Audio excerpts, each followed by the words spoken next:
and welcome to Choices Global. I'm Dr. Salisha Pariag, your host, and I'm thrilled to have you join us today. We are dedicated to providing you with an up to date information and valuable guidance to help you lead a better quality of life. In this week's episode, we will delve deeper into the theme of family and explore the topic of financial freedom within the family unit. We understand that family is at the core of our lives, and managing finances plays a crucial role in nurturing strong and healthy relationships. Joining us today are esteemed guests, Mr. and Mrs. Christopher Roberts, who have been happily married for 11 years, and are parents to three teenage daughters.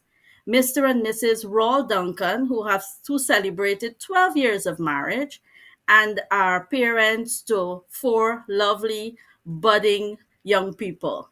And Mr. and Mrs. Kurt Corbin, who you're all familiar with, they have been married for 17 years, and together they have three young men. Together, we will engage in a meaningful discussion about family finances. Our guests will generously share their insights, personal experiences, and practical advice to help us build stronger connections, overcome financial challenges, and create a harmonious financial environment within our families. It is important, however, to know that the information provided in this program is for general informational purposes only and should not be considered as financial advice or a substitute for personal financial guidance. So, we strongly recommend consulting with a qualified financial advisor or professional before making any financial decisions or investments.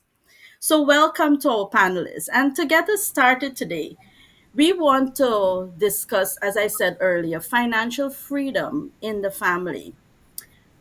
To our panelists, what are some common financial challenges that families face today, and how can they be overcome? I'm going to start with the Roberts, Christopher and Latoya. Tell us your insights as a family unit. What are your experiences? Good morning. Thanks for having us. And we've been Morning. married for 20 years. Oh, sorry, my Yes. bad. 20 years. Wow, congratulations. Yes, thank you. Some of the challenges, financial challenges that couples and families have, mortgage payments, Mhm. rent, transportation, tuition, you know, car payments, utilities, the common payments, food, clothing. Um, and we find it challenging sometimes with having these payments to be made. However, with planning and budgeting and good communication, saving, Mhm. we're able to overcome those challenges. Okay. Well, just to Yeah, add, okay, go ahead. Mm-hmm. oh, sir, um, it's basically a case of, well, while not trying to be sung too spiritual like you would have mentioned earlier, what I have found what we found as a couple for is that the ability to overcome these things, these challenges in Mm-hmm. terms of the necessary payments that are made. We have found that it hasn't been such a like a burden, like like a Okay. Damocles, a sword of Mm-hmm. Damocles, because what Mm-hmm. we found is that once we've put aside what are necessary and we give to the Lord what is His Mm-hmm. requirement, it Mm-hmm. has been a tremendous ease. Mm-hmm. It's not something like you wait, like you worry about, oh, one this will come again, when it will come again. It's like Mm-hmm. it happens and it works itself Okay. out. Okay. Thank you. Rawl and Melinda, what have you found as Thank a you, Dr. family unit some Susan. of the common? Mm-hmm. So, not for our family as an example. But generally, when talking with couples, what the major issue is who makes more money, and whose responsibility it is to pay the the the most of the bills. And Mhm. for example, the men, who makes more money, and if the man is responsible for mortgage payments, car notes, he's responsible. Then what happens to the female's money? What happens to the wife's money? So it's about who makes more, who brings in more income, and then Mhm. everything else may or may not fall into place after they figure that one main issue out. Very good. Mhm. Another challenge I think married couples face as well, in addition to what Melinda is saying, is trying to figure out when you are now joined together, Mhm. how is this thing really going to work out, right? You've had your finances Separate. separate. I've had my finances separate. Now, when we come together, how can we now join Hmm. our finances and work together as a couple, instead of Mhm. you just doing your own thing, I'm doing my own thing. So in this case, it requires a discussion, right? Regardless of who Correct. makes more money or not, Hmm. you're working towards a common Mhm. goal. You should be. You have certain Hmm. responsibilities that you're taking care of. Thank you. You should be working towards a common goal. Correct. You have Correct. certain Correct. Mhm. responsibilities that you need to take care of. And how are we going Mhm. to approach that as a team? We're no longer siloed, but Hmm. how will we approach these financial issues as a team? Got you. Got you. Thank you. Siobhan and Kurt, what have Well, been your experiences? okay. So I think one or two things from me, and I'll piggyback on what Raul has said. I think that one of the issues is that managing your personal finance, even as a single person, is a journey that we must be clear on. What is our Mhm. relationship with money? Are we spenders? Mhm. Are we savers? Are we investors? Those kinds of questions. And so, because we've not formed those in our personal lives or our single lives, then, as Raul said, when we come together, it becomes difficult for us as a family unit to define Mhm. our financial identity. And I don't know if it's a term, but it's one I've embraced, right? How do we how do we determine our financial identity as a family? I think that's one challenge, and I think added to that is the fact that because we don't have these kinds of personal financial chats. I don't want to call it training. It seems so formal. Mhm. Because we don't have these kinds of forums to discuss it, and we thank God for Choices Global and First Assembly as a unit that does this kind of work or educating. I find that when we now get into depth, then it becomes a bigger burden. We are then Mhm. frustrated with each other. And so oftentimes couples don't realize that a lot of the conflict is coming Mhm. because we are under financial pressure. And so hopefully we'll Mhm. discuss a bit more about it, Kurt. Yeah, you're right, Siobhan. If I may, Dr. Salisha, quickly, we're talking about challenges and financial challenges in family. And one of the things I would think that is an issue is work. Work is Mhm. God's primary way of allowing us to provide for ourselves and family. And in some Mhm. cases, some families do not work, or a member of the family does not work for varying reasons. And this is the first challenge because we're talking varying Mhm. scenarios, not necessarily one scenario. So if you do not work, of course, it becomes a challenge. Some persons choose Mhm. not to work. So that's an even bigger challenge. And if we don't work, we cannot provide. So all of these are Mhm. things that we need to understand. Different families bring or face different challenges. So Mhm. work is critical and work is important, and that's the only way, or not only, that's the predominant way that we can provide for our family. Mhm. The Correct. second challenge I think I want to just leave out there now is planning. We need to plan. Once Mhm. we work, Mhm. we need to plan. If we don't work, we need to plan how to get a job. And when we're working, we need to plan how we will, as was said before with all of us, how we spend, how we budget, how we save, how we invest. And I'll hand back to Mhm. you, Doctor. Yeah, all three of you, the couples, have you've what is critical or what is underlining, I believe, in this discussion is communication, because you Mm-hmm. must communicate what are your expectations. I liked what Siobhan's talked about financial identity, because what you bring in as a single person into the marriage will determine how you will also treat and approach money. And this has been, we've seen reports talk about one of the major pitfalls in marriages today, or unions, really surrounds Hmm. how people Mm-hmm. deal with finances, how they approach finances. And communication, I think the Roberts did talk about, mention that communicating is critical. When it's important for families to communicate openly about financial challenges, to set realistic goals, and then to seek professional advice when needed. We find sometimes we believe that we can handle it on our own, but it's also critical as a family when we can seek out professional help and advice. Each family situation is unique, and we Mm-hmm. will, so as we examine the challenges, and I'm going to pivot into what Kurt mentioned earlier: planning. How can families create? And so I'm going now into our discussion with the bolts and nuts. How can families create and stick to a budget that accommodates their financial goals and priorities? Melinda and Raul, how your experiences in creating and sticking to a budget? That's Raw's.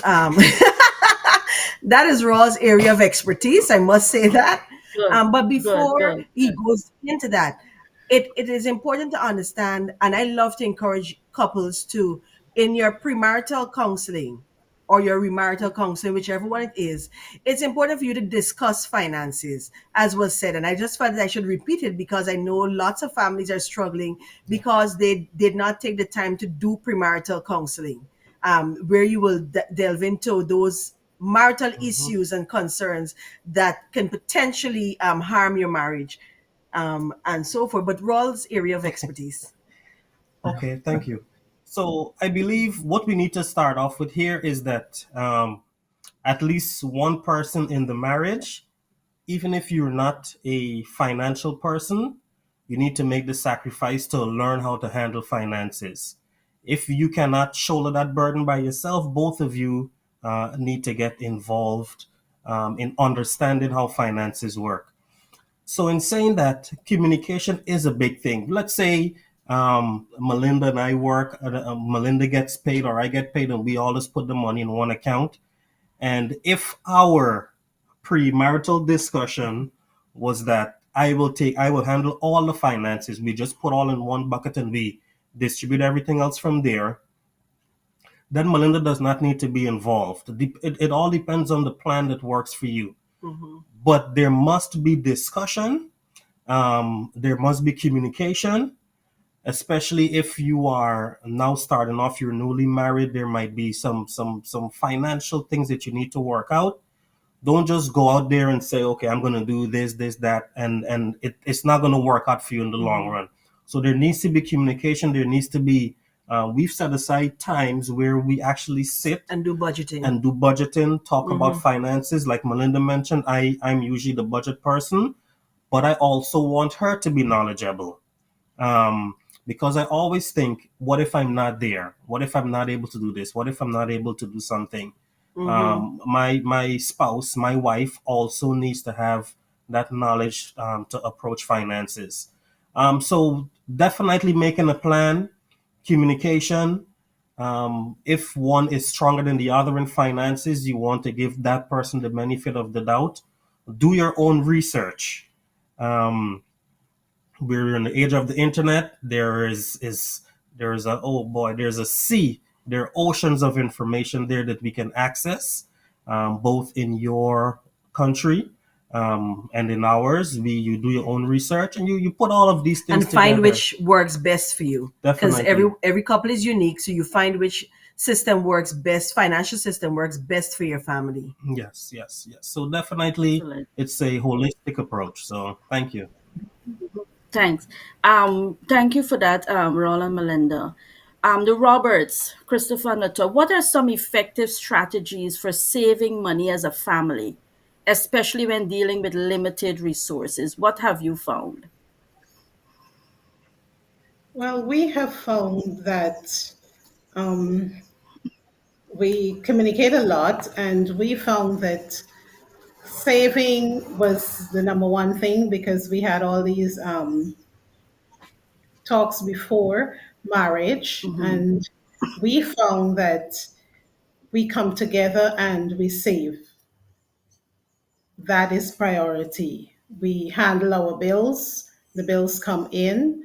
It's not a matter for us, what we found, it's not a matter of who is making more or who is responsible for certain bills. This is the household, these are the bills. They need to be paid, so the money comes in, the bills are put aside, they're paid, and we save.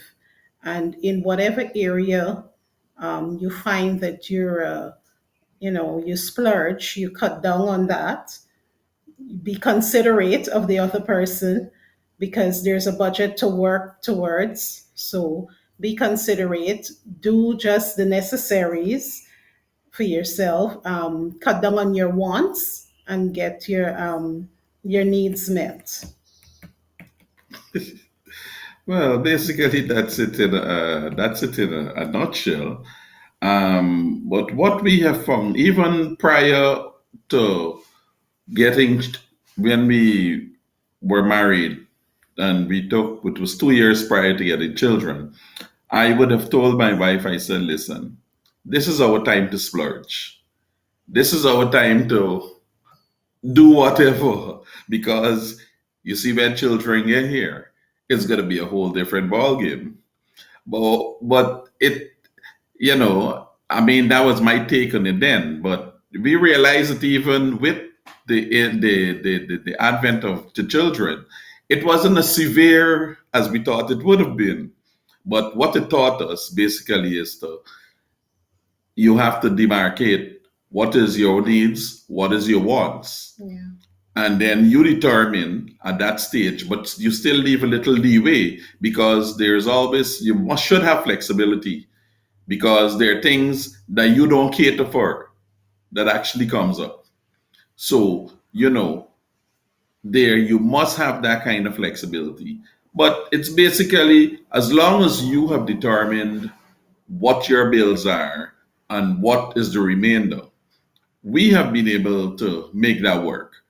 It's a little stiff at times, like there are months when it's might be a little worse than the other months. But, you know, it hasn't been anything that has overwhelmed us, basically. Got you. And what I'm hearing, it's basically staying on top of it. And again, Mm-hmm. what comes through communication. I think that is key in determining what you do, how you save, what you save. Kurt and Chevon, I know you have college age children. How can families plan for long term financial security, such as retirement planning or college savings? One word, moderator: discipline. Mm-hmm. Mm, We heard the two previous couples, Roland Melinda, mhm. Christopher and Latoya, and it's good to have a plan, and you must have a plan. Even I mentioned that, but then the plan is only as Yes, good as the person working it. So if you Working don't, it. mhm, if you lack discipline, all your plans go through the window. So Yeah. correct. ha- with the advent of children, like Christopher and Latoya said, they they had to adjust their splurging plan. It is a good thing Mhm. that they did adjust it because their children, the college this college age, I think, or soon it will be college age for them. So understanding, using Chris and Latoya as an example, understanding what he said and how what they said and how we understood that for 2 years or the first 2 years of their marriage, they had a particular situation and they worked at that situation. And as that situation changed, they were willing and they were knowledgeable enough to change and adjust. And I'm sure with that, as you mentioned, they spend and they also take care of their bills and then they put aside. So that is basically it. And to do that, you have to have discipline. You see what your salary is, both of you, that is. and then you work that plan. What does it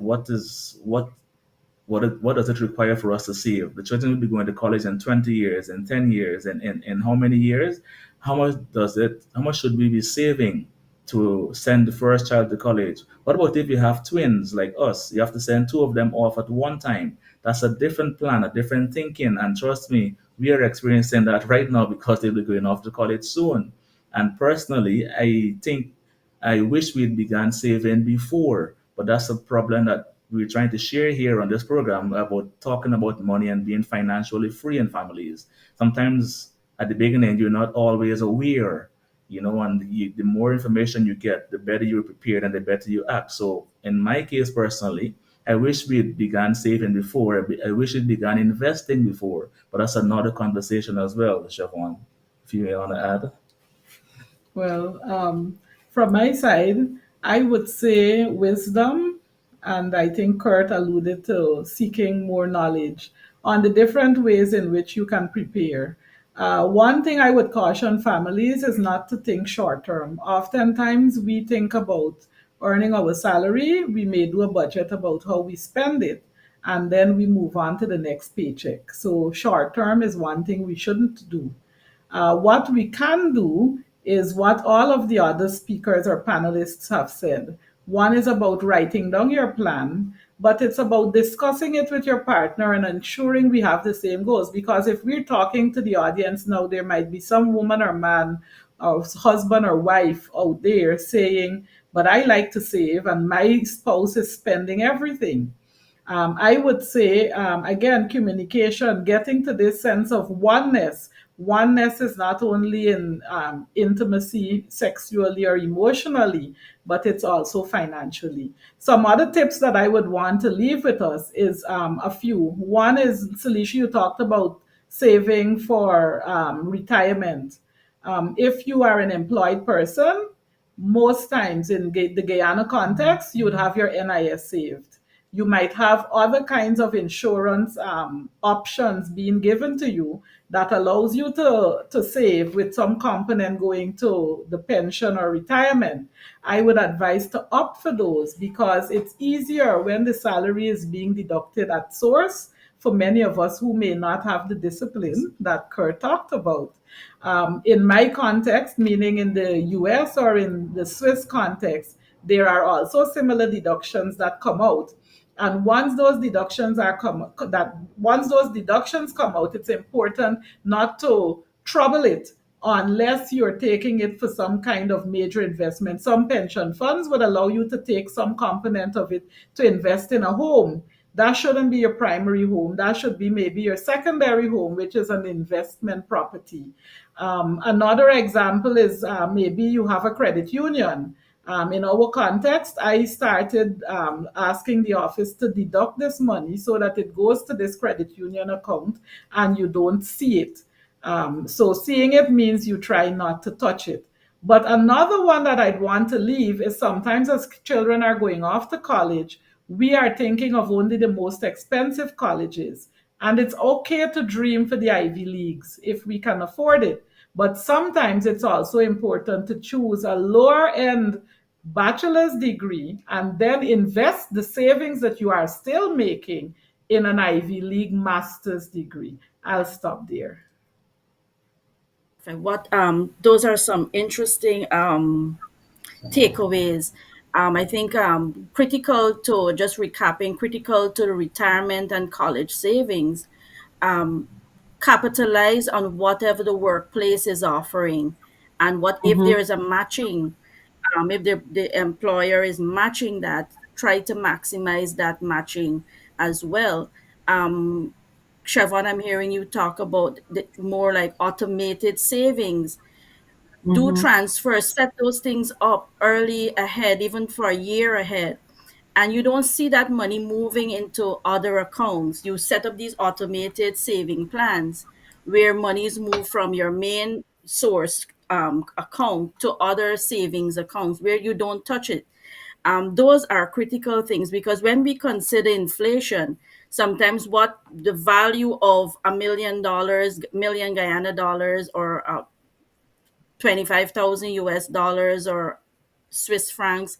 We're talking about the value in 5 years would reduce and will not be able to do the same things that we expected it would do now. I like your idea, Chevon, of looking at lower price colleges. You're not selling yourself short, but getting that initial bachelor's and then moving into uh, a different university, Ivy League university, if you can afford it, because student loans are now upon us. But one final consideration in saving and planning, as we talked about discipline, communication keeps coming up, and let's pivot now into investing. What consideration can we give to investing as a means to seeking financial freedom? Siobhan, you mentioned a rental property if it's possible.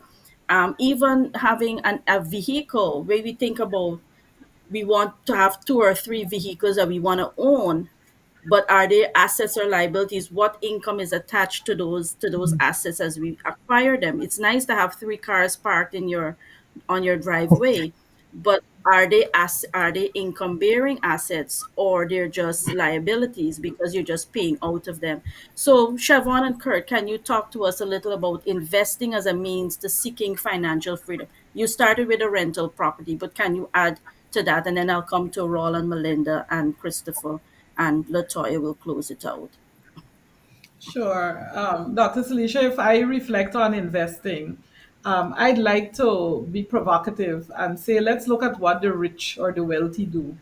And this is not to say that we are not rich or wealthy, but you gave the example of the car. The rich or the wealthy will invest in what we call them, these old um, the old cars that gain value, meaning the first edition of these, unique models.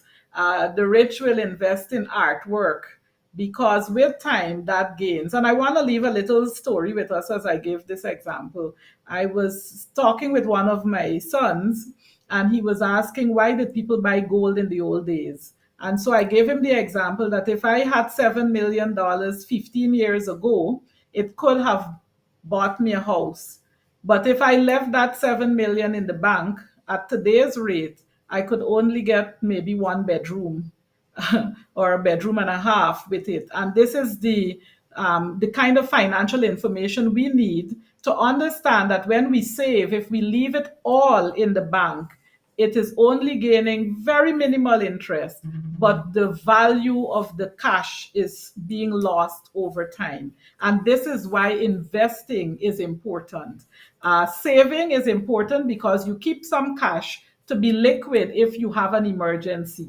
But beyond that, investing now allows you to gain what we call passive income, meaning income that is working while we are still sleeping. And so, in that case, I would want to encourage our viewers that for us, there are many ways we can invest depending on where we are living. For us living in the what we call the first world, you can invest in shares and bonds and stocks. In the Guyana context or the Caribbean context, we can do so, but because our economic situation is often volatile or impacted by what happens in the financial markets of the West, then you could have companies which go bust and many persons have invested and lost. Other ways are investing in your neighborhood business or your family business, because in that way, when it grows, you gain. Of course, there are all the other caveats of ensuring there are strict agreements, even if it's family or friend. Investing in homes is another one that we often suggest, that you could have an investment property which is aside from your own property. And others may say, but I don't have money to invest in the second home. In that case, I would often say that now that Airbnb has become a thing and it's arrived even in Guyana, then persons who have maybe been retired and did not have the opportunity to invest earlier can now say, the kids have left the nest and I probably have one room vacant. let me, and I like to beautify the place, then let me do that and rent out one room as an Airbnb, or on the other rental platforms that they offer online. But investing is important because it gives you the passive income. And that is actually when you become financially free. Because if you are working one job and depending on a single income, if that job closes or we get ill, God forbid, there are things that just happen in life, then we are impacted. And so, this is why investing is important for us to consider as we do our family long term planning. Don't think short term, always think long term. Kurt? Yeah, thank you, Siobhan. You said it. You said it all. I would just like to add: you never in investing, never invest monies that you're not prepared to lose. I must have add that caveat. Never invest money you're not prepared to lose. Investing is never a sure thing, but it's a I would say it's an important aspect of our saving and planning. As we heard, saving as well depreciates depending on what you invest in. You can have however many returns. You have a child and you know they'll be going to school in 20 years, you can take out that long-term investment plan. And all of us have something that we can invest in, I must add. If you're not sure how to invest, then you invest in yourself first. You go and get that education, invest in yourself. If you think you're too mature, as Siobhan indicated, invest it in your children that they go and learn so that they can utilize your finances correctly. Have that conversation with them. In our lifetime, in our growing up, we didn't have that conversation with our parents, or we didn't had it enough. So we're sharing. You have that conversation with your child or children. If you're not sure, you're still uncomfortable, ensure you invest in a program that they can learn so that you will break that cycle. And I would stop there, Dr. Salisha. Thank you so much, Kurt and Chevron. Wrap up comments, Roland, Melinda. What I would first say is that we were taught to be consumers. So learning how Mm, to invest and to get into all of these things, these are fairly new concepts to us. So the first thing I would offer is the word balance. Having a portfolio where you have balance, you already have your job where you have your checking and your savings. Yes, those things are good. But now we're looking at investing. What I would advise that you invest in some things that are a bit riskier than others, put a small percentage into that because they usually have a higher return. And you also invest in safer stocks, bonds, and these things such as real estate. And so it's developing that balance where you want to remember now you're trying to secure a future for you, your children. The Bible encourages us, or the Bible talks about generational wealth. So, in doing all of this, we now have to make the sacrifice to understand finances and put our monies in places where we will get that return so that we can invest. I always ask God to make me wealthy because I want to contribute to the kingdom. That's just one of my things. But you can have different means of why you invest, but definitely, mhm. ultimately, the goal is security. Thank you. Thank you. Um, Christopher and Latoya, in 60 seconds. Okay, basically, like Kurt would have said previously, don't invest what you can't afford to lose. Mhm. Mm-hmm. And unfortunately, based on our economy, these things happen. I Mm-hmm. have invested for the family in various aspects, and some have been successful, some have not. But it is something that you have to take as you go with, Mm-hmm. you know. Yeah. But I am one of the things that Chevron would have spoken of, that is quite popular, and it's something that we're currently looking at, is the Airbnb. That is something, and the good thing about that is that you don't have to have a lot to go for that. And it is something that you can relax basically later on. whilst the income comes in.